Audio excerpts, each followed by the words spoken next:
Good evening mga butingting. Ah, mukhang suki tayo nito ah. Ano, meron na namang bagong dating sa atin from Laguna. Ayaw na magbabanggit ng ating ayaw magpabanggit sa ayaw niya ipa-mention yung pangalan niya pero from Laguna po siya. So, ang problema po nito ay may charging indicator pero hindi po umiikot yung fan at wala pong display. So, tingnan natin kung ano yung main problem nito. Parang ayoko nang mag-repair ng Huawei. Puro Huawei na lang dumarating sa akin. So, tingnan natin kung marirepair ko pa to. Kabuting-ting, medyo kumbaga sa pagkain, sawang-sawa na ako dito. Actually, mga kabuting-ting, ang mga nare-repair ko mga Huawei, Huawei D15, halos karamihan sa kanya shorted PCH saka shorted CPU. So may dumating sa aking repair nung nakaraan, may power siya, tapos bigla siyang nag no power. So hanggang ngayon ginagawa ko pa siya, but for the meantime nag stop po muna ako doon dahil medyo nahirapan ako. Pero in-advise ko na rin kasi kay customer natin na yung problema ng laptop niya is nag no power. So bigla siyang nag no power nung ginagawa natin. Akala ko marirepair ko pero sa ngayon nagpahinga lang ako para ayusin ulit. So tingnan natin mga kabuting-ting kung magagawa natin to. Ayoko pong mag-promise pero gagawin ko po yung best ko para magawa natin tong computer ng ating customer. So ito po ay galing pa ng Laguna, so kaya kailangan nating magawa ito or pilitin natin magawa dahil sayang naman yung pamasahe na nagastos niya. So no promise, basta gagawin ko yung magagawa ko para maayos natin to. Yun lang naman mga kabuting-ting. So subukan na nating gawin. Setup ko lang yung camera ko.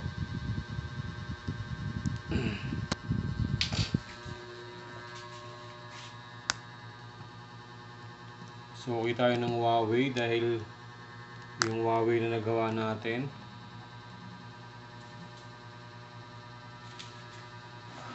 dahil po dun sa Huawei na yun dumami ang repair ko pero puro Huawei. Hindi naman dumami, nadagdagan po yung ating repair pero halos lahat ng dumarating puro Huawei. Ibahin nyo naman mga kabuting-ting. So ito, charge natin siya. Try natin isaksak. Tingnan natin kung ano yung makikita natin So gamitin natin siya ng Type-C. Type-C kasi yung nito eh. So meron siyang 20 volts. Pag i-press natin yung power button,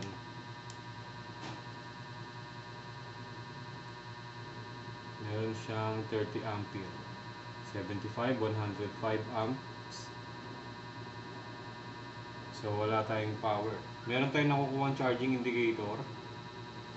Pero again mga buting-ting, ulitin ko po at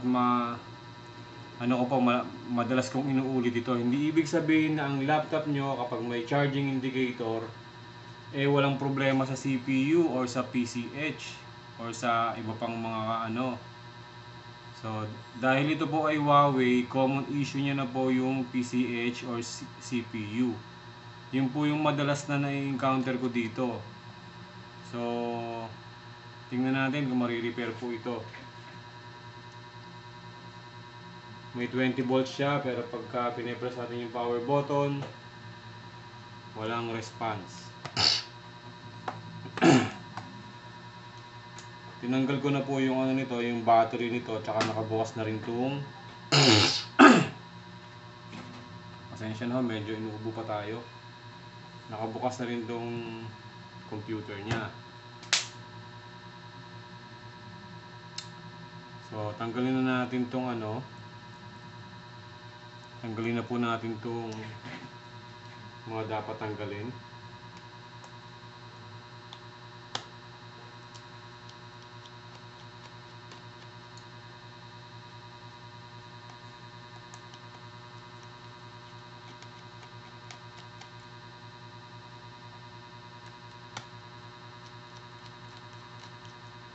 Tutuusin, mas madali pa talagang gawin yung mga no power, mga budingding. Pagka yung may mga power siya, tapos may walang display, medyo pahirapan tayo doon.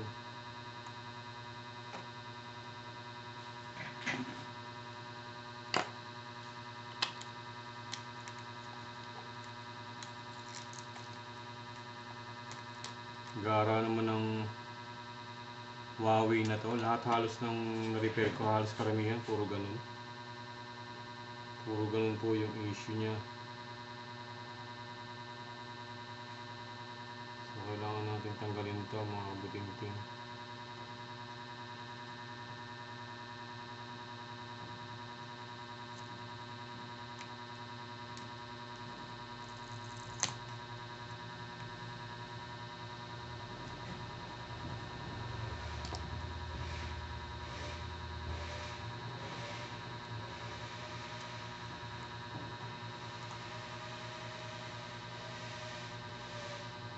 Hindi pa nakikita ng buo. Yan. Pasensya na po, medyo late ko na rin to ginawa. Itong video natin na to.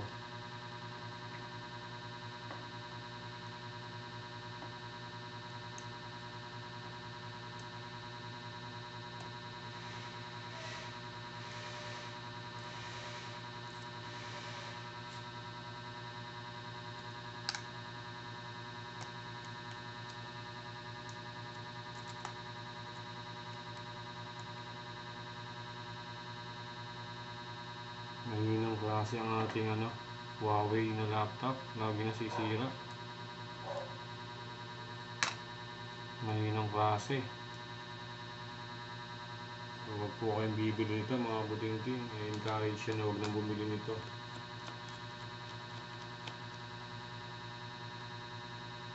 Ako nga po ay nananawa na mag-repair ng Huawei. Dahil halos karamihan ng repair ko sa ganito, puro PCH tsaka CPU.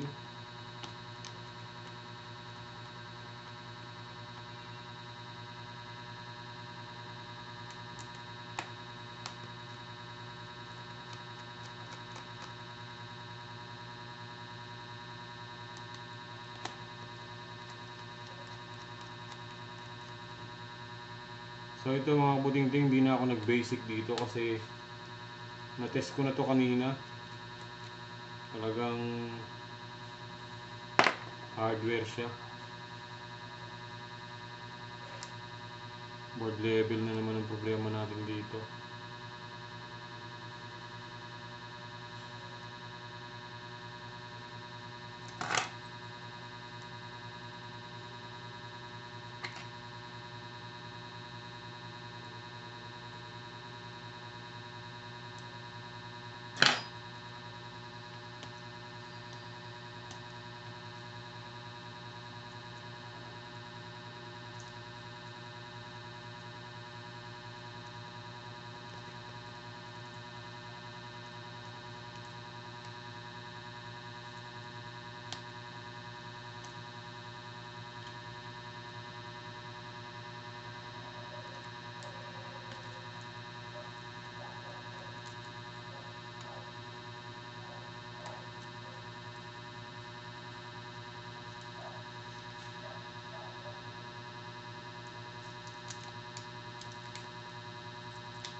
Nakakasawa din pala yung mag-repair ng yung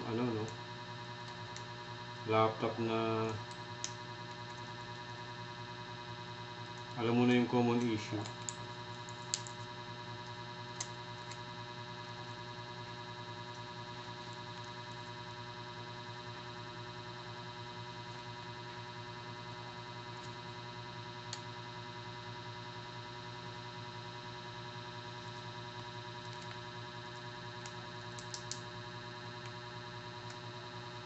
So, forward ko na lang mga kabutingting. So, ayan na siya, kabutingting. Natanggal na po natin. Tester lang muna tayo. Check natin yung madalas na problema. Naku po. Ito na nga.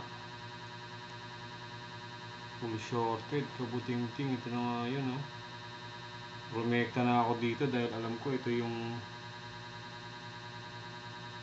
madalas na problema sa kanya, oh.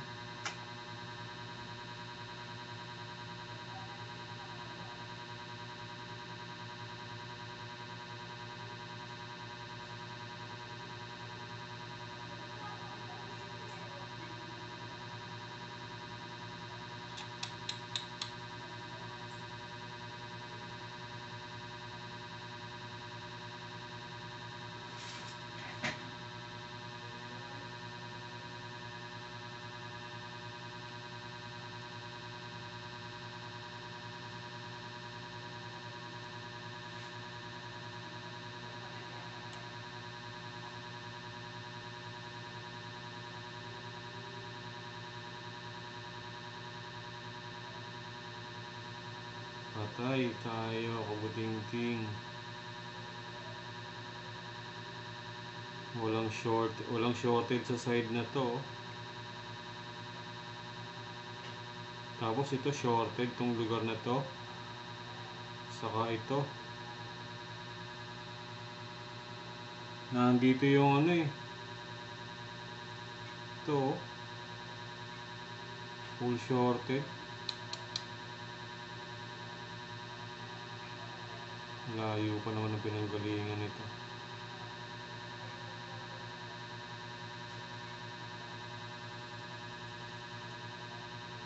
Full shorted siya, kabutingting.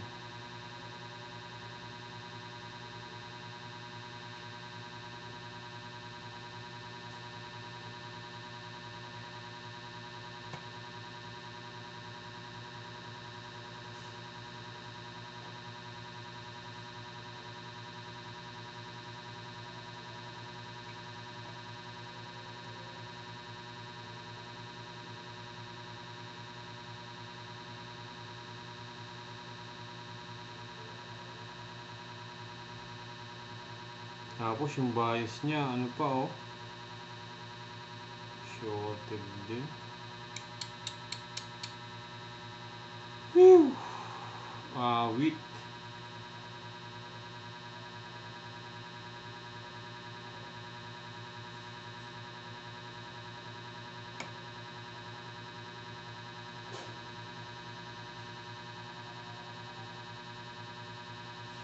Habang kinatatakutan ko.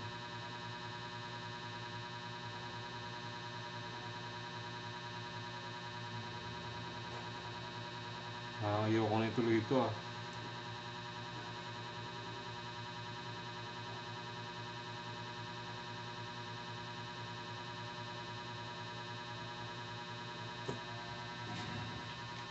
Ay, kabutingting. Mukhang shorted na naman ang ating tinatrabaho.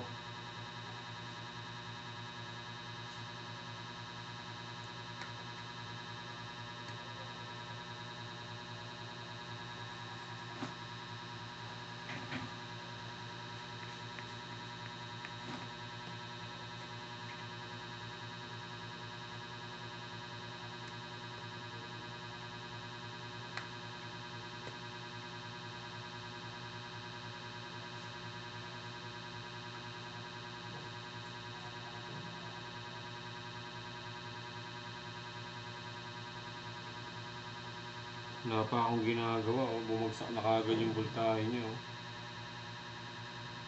Tinanggal ko pa lang yan. Tinanggal ko pa lang yung cover niya, na. Nag-no power na, oh.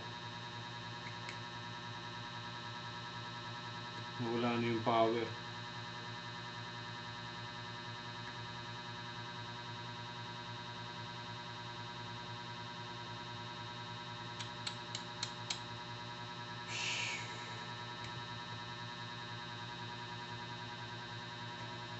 Shorted eh oh.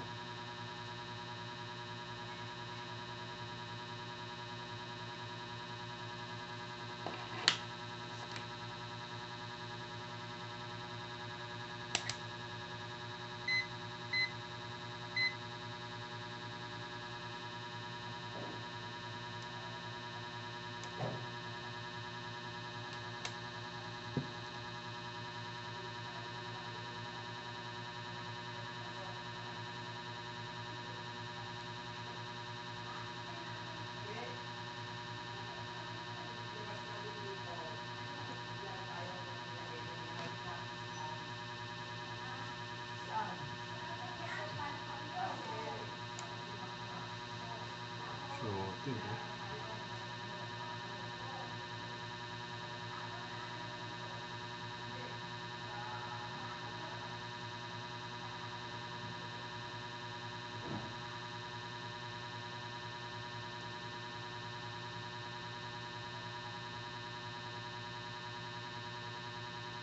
Common issue ng ano, Huawei. Tindi.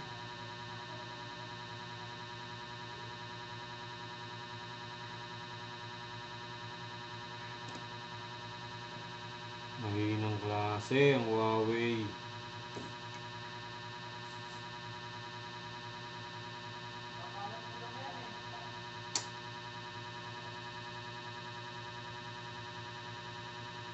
Hanggat maaari gusto ko marirepair ko yung computer eh.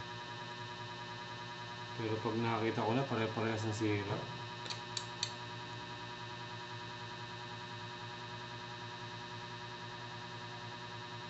Oh, dito good. Good. Pagdating dito, shorted oh. Alam ko na ito pag nag-inject ako ng voltage. Itong part na to, mga kabuting-ting, to. Zoom natin para makita nyo. Kasi hindi na bago sa akin to eh. Itong side na to, itong capacitor na to, nandito, pag tinester ko siya, full shorted. Dito sa capacitor na nandito, sa may malapit sa inductor, full shorted din siya.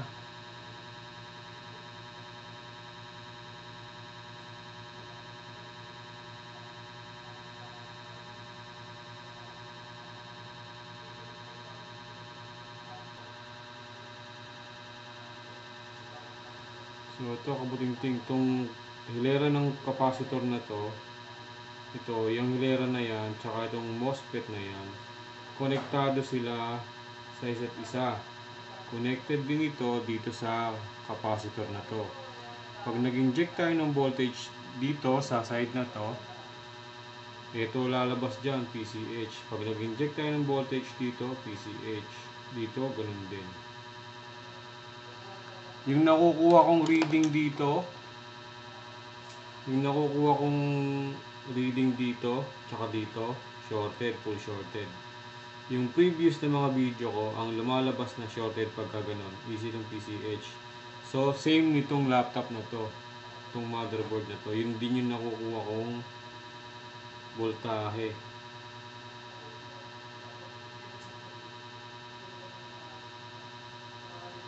Oh.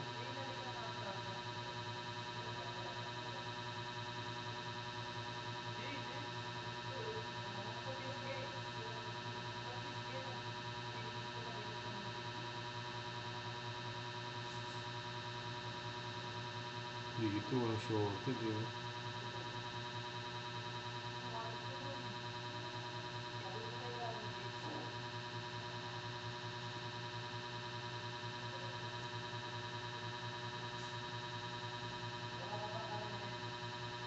Parang ayoko na siyang tester rin eh. Ayoko na siyang gamitan ng thermal cam kasi alam ko na makikita ko eh.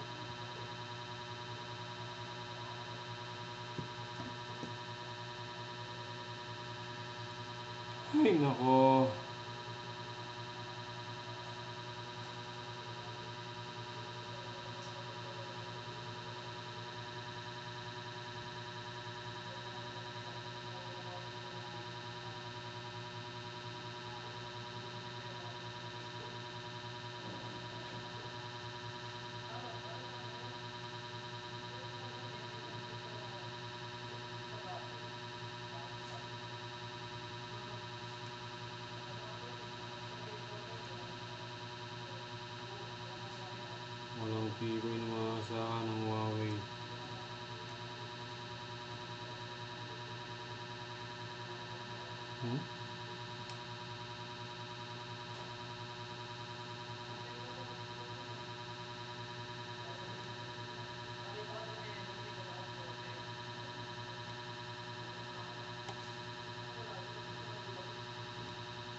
Try natin injectan to.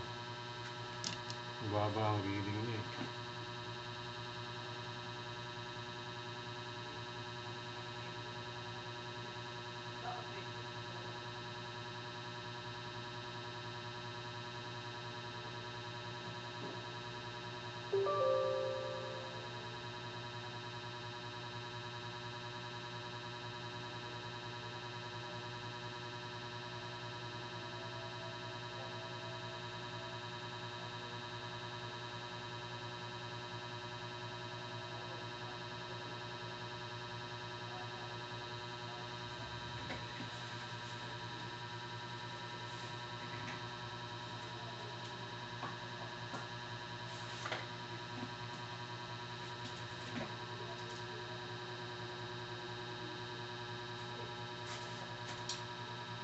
Natin itong ano. Wait lang, kabuting-ting layo pala ng camera natin.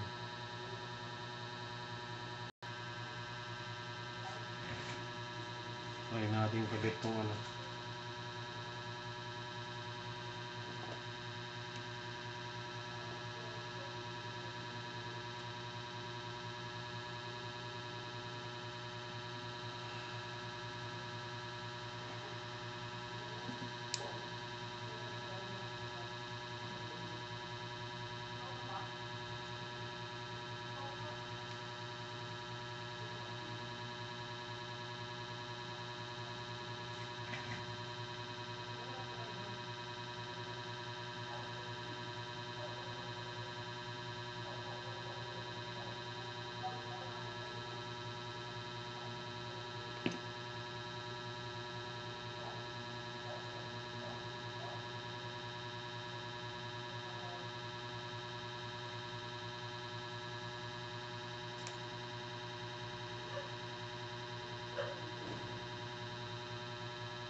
Tapatan natin siya ng thermal camera.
Inject tayo ng voltage.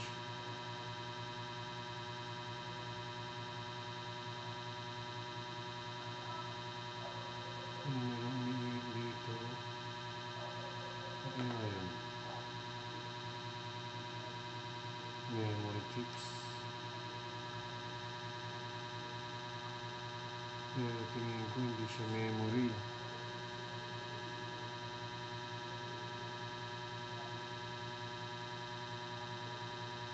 Tingin ko hindi memory yung problema nito.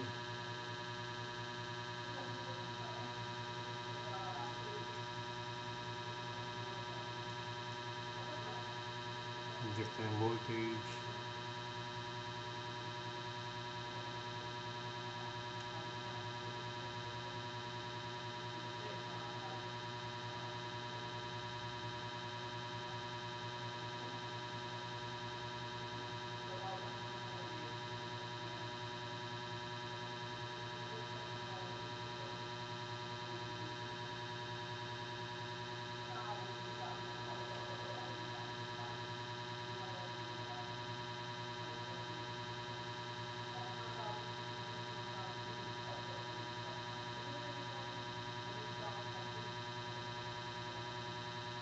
Umiinit yung memory chips niya kung bating-ting.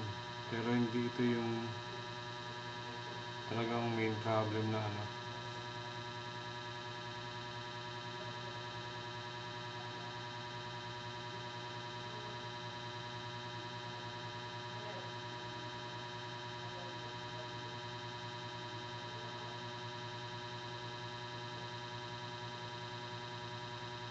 PCH, kabuting-ting ang mainit.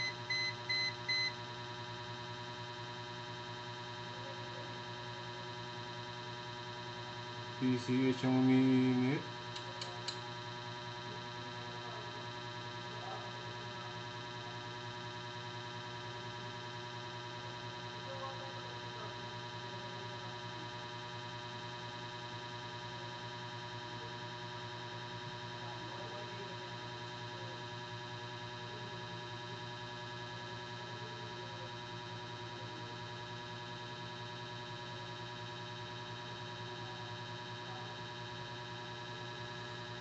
Ay, nako.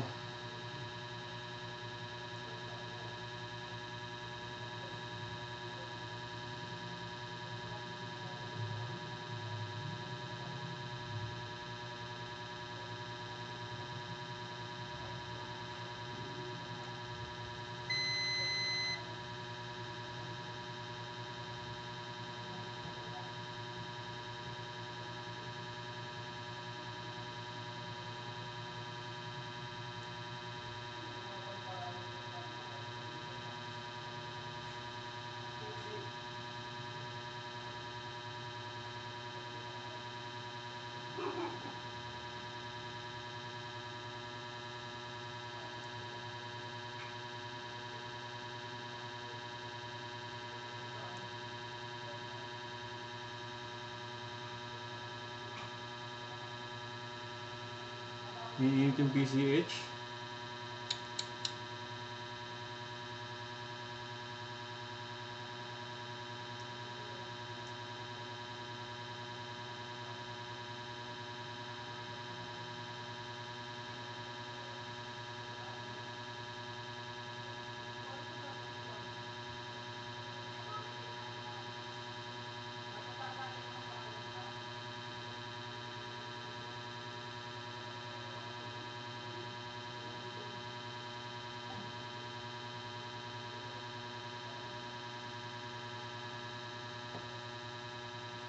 Kabuting-ting, mukhang finish tayo rito.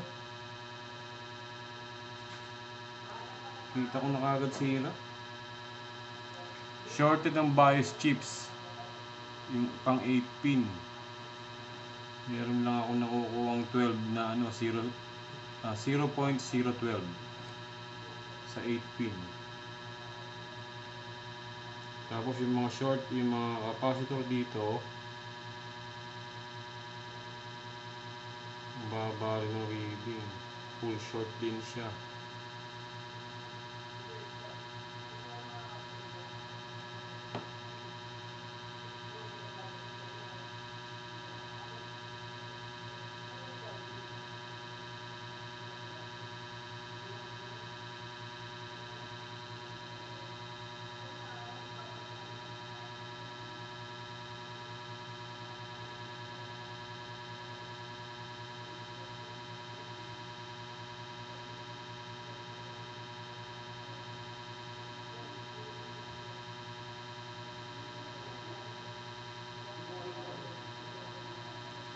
Full short.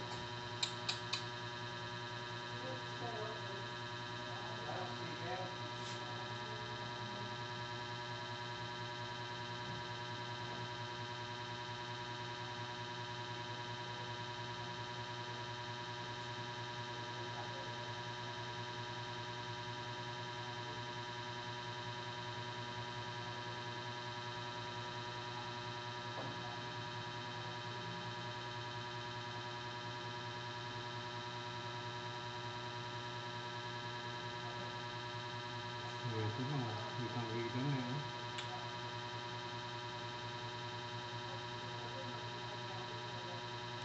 Tapat natin yung camera mga budingting para makita nyo. Wala. Mukhang solid itong ano.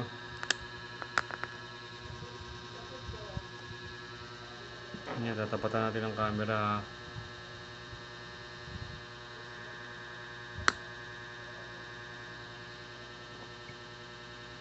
Inject tayo voltage.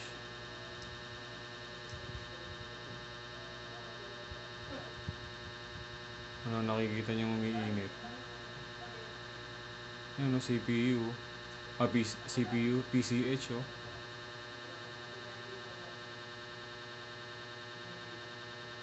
Yan o, umiinit o.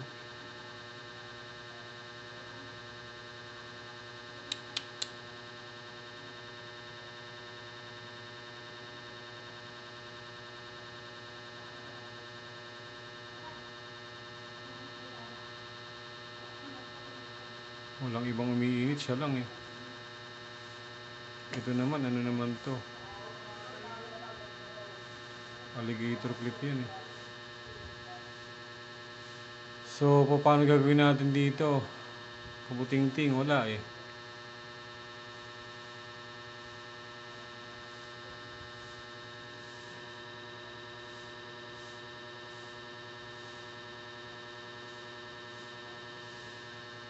Ano nyo mag-inject ako ng voltage ha.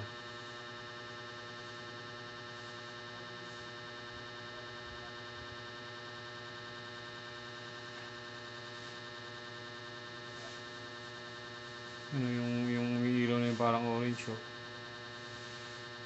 Wala namang iba eh.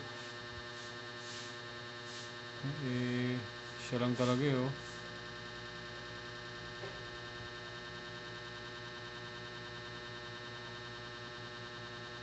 Walang iba.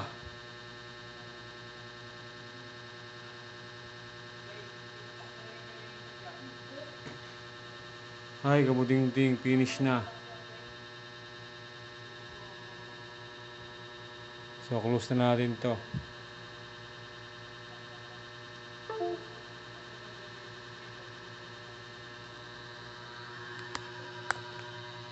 Ayan po mga budingting ang ating nire-repair ngayon. Isang Huawei D15 ulit. Isang Huawei D15 ulit na same issue. So wala nang ibang problema, yun lang. Na-check ko na yung mga pyesa. Unang-una ko kagad pinuntahan. Kabudingting i-explain ko po sa inyo ha. Lipat natin yung camera.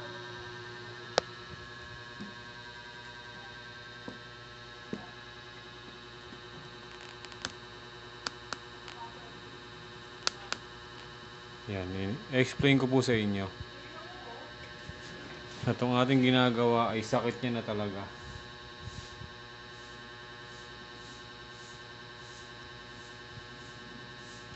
Wait lang po. Zoom natin para makakita nyo. Common issue niya na talaga to. Yung mga na-repair ko halos pare-parehas lang din. Kung makikita nyo itong hile-hilera na to, yan, yung mga capacitor na yan. 1, 2, 3, 4, 5. Yan, puro shorted. Pero hindi ibig sabihin shorted sila. Sila na yung may problema. Itong MOSFET na to, shorted din. Konektado to, tsaka to. Tapos meron ditong mga capacitor ito. Shorted din yan, yung dalawa na yan. Pero pag nag-inject ako ng voltage, ito rin ang tinuturo niya. So, dahil dito sa ano na yan, capacitor na yan, tsaka ito, magkakakonekta sila. Tsaka yan. Ang unang-una ko kagad tinignan kanina, kasi yan, papakita ko sa inyo. Ang unang-una ko agad tinest kanina, itong mga capacitor na maliliit na yan. Itong capacitor na yan, yan. Kapag dito may shorted, ibig sabihin, base sa mga na-repair ko na D15 Huawei, Kung ito shorted, ibig sabihin ang shorted niya hindi PCH.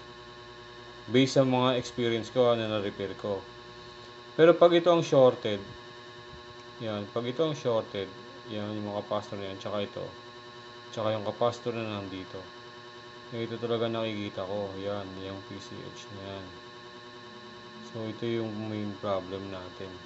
Common issue ni Huawei. So mapapagod lang po ako dito kung hahanapan ko pa to ng ibang problema. Yun pa lang po kasi, yan, pakita ko sa inyo. Ito yung sinasabi ko sa inyong,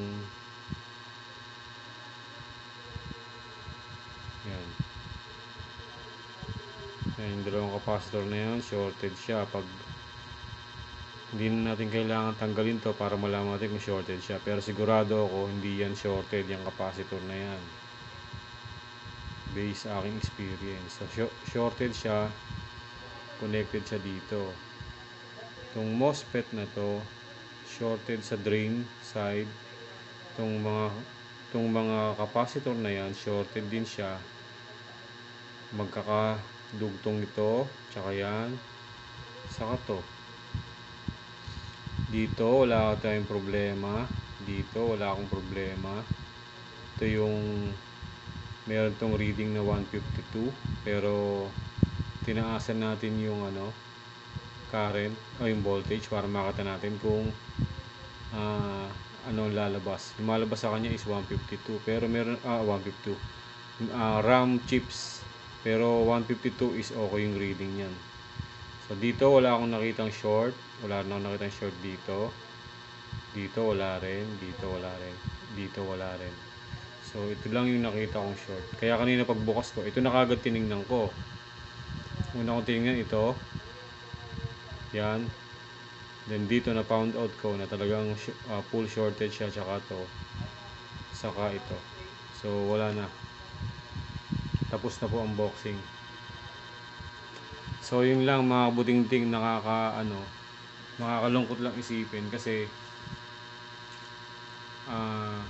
ewan ko, try nyo pong ipa-repair to sa iba. Baka po nagkakamali ako, pero based po sa experience ko ng mga nare-repair kong D15 na Huawei D15, pag ito na ito na talaga problema niya. So wala naman akong ibang nakitang problema sa kanya na mababang reading. Kahit dito, magpunta tayo rito, wala akong makikita rito. So dun pa lang sa nakita ko, tapos na po yung laban. So yun lang kabuting-ting, at medyo late na po, mag-alas 12 na ng gabi. So sinubukan ko lang tong i-repair, pero mukhang talagang hindi natin ma-repair to. Maliban lang kung papalitan yan. Yan, yung buong CPU na yan. Kasi ito CPU to eh. Ito CPU tong side na to PCH. So pag pinalitan yan, i-reball, papalitan ng bago, may possibility mabuhay. Dahil bago yung ilalagay natin. Pero hindi na ako gumagawa niyan. Saka malaki rin po yung magagastos. So yun lang po mga kabuting-ting. Salamat po sa inyo. Ito po si Nabotas Tech, nagsasabing wag na po kayong bibili ng Huawei D15 or product ng Huawei na laptop. Napakahinang klase. Yan, wala na po akong ibang ginalaw dyan. Tinignan ko lang itong capacitor na yan, tsaka yung MOSFET, tsaka to. Gusto nyo, try nyo pa-repair sa iba para malaman nyo. I suggest po dun sa may-ari po nito, try nyo pong pa-repair sa iba. Baka po ako ay nagkakamali, pero yan po ay based sa aking experience. Salamat po, yun lang mga kabuting-ting, and have a nice day po. Good night, happy weekend po, Sunday po bukas. Bye bye.